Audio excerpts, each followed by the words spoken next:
What are you fighting for? I'm fighting for my family. Now you know what you're fighting for.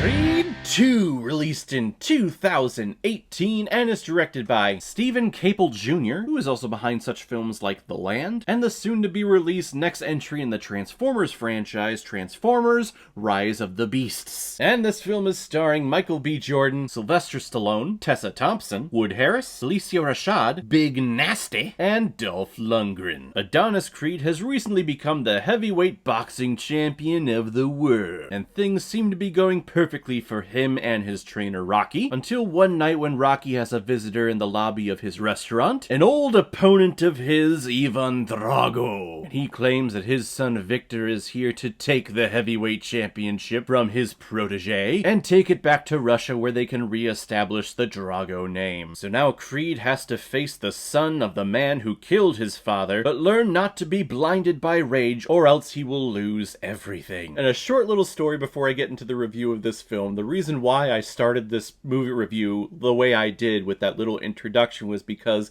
when this film was coming out, commercials were playing for this all over Pandora, like constantly. After every couple of songs, because this was Christmas time, we'd be playing a lot of holiday songs on there, it would cut to a commercial for Creed 2. And that commercial would always start with Rocky saying, "What are you fighting for?" And then it would go through a couple of sound clips from the film and the announcer voice saying who's starring in it, and then the commercial would end with Rocky saying, "Now you know what you're fighting for." So in the span of 30 seconds, that commercial has one major arc in it. We're trying to figure out what we're fighting for.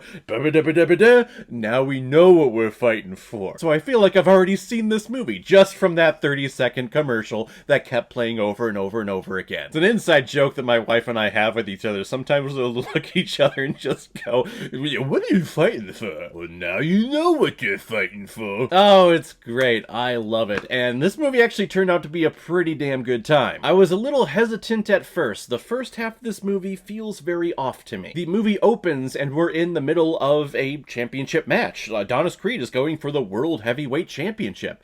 And I'm thinking like, whoa, that's a pretty big frickin' moment here. And we're doing that here in the first 5 minutes. Okay. Basically, they were doing like all of Rocky 2 within the first 5 minutes, and it was just a little starting to me. Usually these films we're building up to winning the championship, but nope, here we go. We're going for the championship, and he wins it. Guess that's a small little spoiler, but again, this happens in the first 5 minutes, and it's not what the film is about. What this film is about is redemption, and it's about forgiveness. Adonis learning to forgive the Dragos for what they did to his father, forgiving Rocky for not throwing in the towel to save his dad back in Rocky 4, but it's also about redemption for the Dragos. Like, I feel at points that this film should have been called Drago. My main criticism of the first Creed film is that it did a terrible job at establishing the opponent, to establishing what should have been the antagonist, the villain, right? The person that we're going up against. In this film, it's exceptional what they do with Victor Drago. We're watching him train with his father, Ivan, and how he's kind of decrepit now, just as Rocky is, and how he's forcing and he's being very cold to his son. He's treating his son like he's a project, like he's a machine, and not like his actual son. So that when we get to those moments in the film towards the end of the movie, like tears are coming down my eyes, because that's a beautiful thing. You have Ivan Drago, who for many decades, for me as an audience member, just see this guy as a machine and see this guy as an evil dude who killed Apollo Creed in Rocky 4 and who took Rocky to the limit and basically gave him brain aneurysms and strokes. He was a villain. He was a bad guy. But to see these emotional moments and to allow these moments of empathy from me as an audience member to this person who, like, I've hated in the cinematic world, it's impressive. And it's the best thing that this film does. Of course, Creed, gets beaten, or he gets beaten to an inch of his life in this movie, so we have to see him come back and do the recharge and build himself up stronger so that the rematch with Victor Drago goes better for him. How this fight would actually happen in real life, I have absolutely no idea. Victor Drago is so much bigger.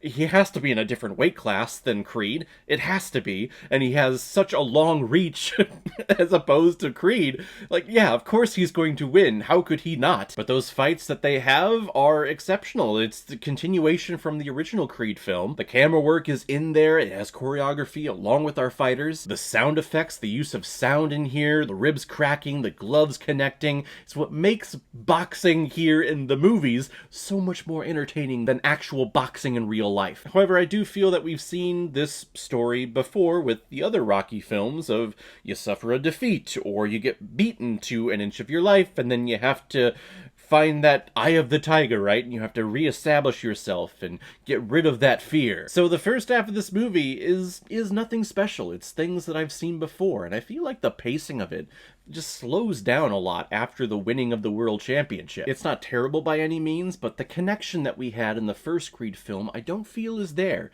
because again, Creed already has everything now. He's won the championship. He's rich. He's able to provide for his family. And it feels more like a publicity stunt, both in the film and then outside the film, that this film is actually existing. Of course, we're going to take Creed and then we're going to have Drago's son come into a film and fight each other. Of course that's what we're going to do. It kind of feels a little cheap that that was the idea for the sequel here, and that we're not taking Creed down his own path and down his own journey. We're kind of rehashing things just a little bit. So those were the feelings in the first half of the film. But then once we get to the second half, when we get to those training montages, this franchise, no one tops the training montages. Like I want a training montage in the style of this, even though it looked like hell what Michael B. Jordan was going through. But of course, he's unstoppable at the end of the training montage. So like, I want to go through that. I want to do that. I don't, but I do. And it all builds up to an excellent championship match in the end, and you're feeling it, you're in it.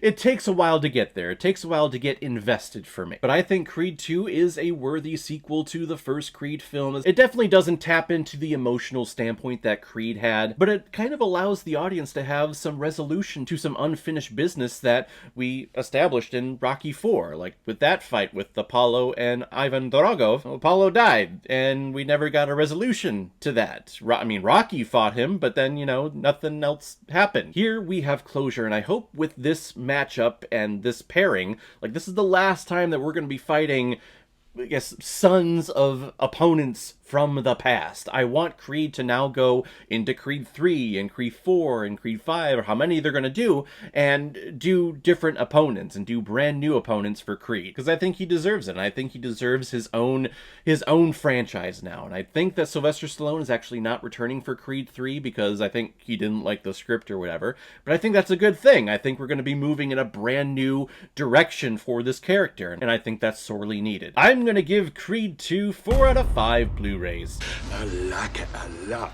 So guys, if you've seen Creed 2, what did you think about it? Or if you've never seen it before and you stumbled across it because of this video, then comment below, let me know what you thought about it. And as always, if you like what you see here, if you like my take on movies, then hit the subscribe button and make sure you hit that bell so you know the next time I'm releasing my next movie review. So guys, I will see you next time on the channel, but in the meantime, be well, be good to each other, and go watch a movie.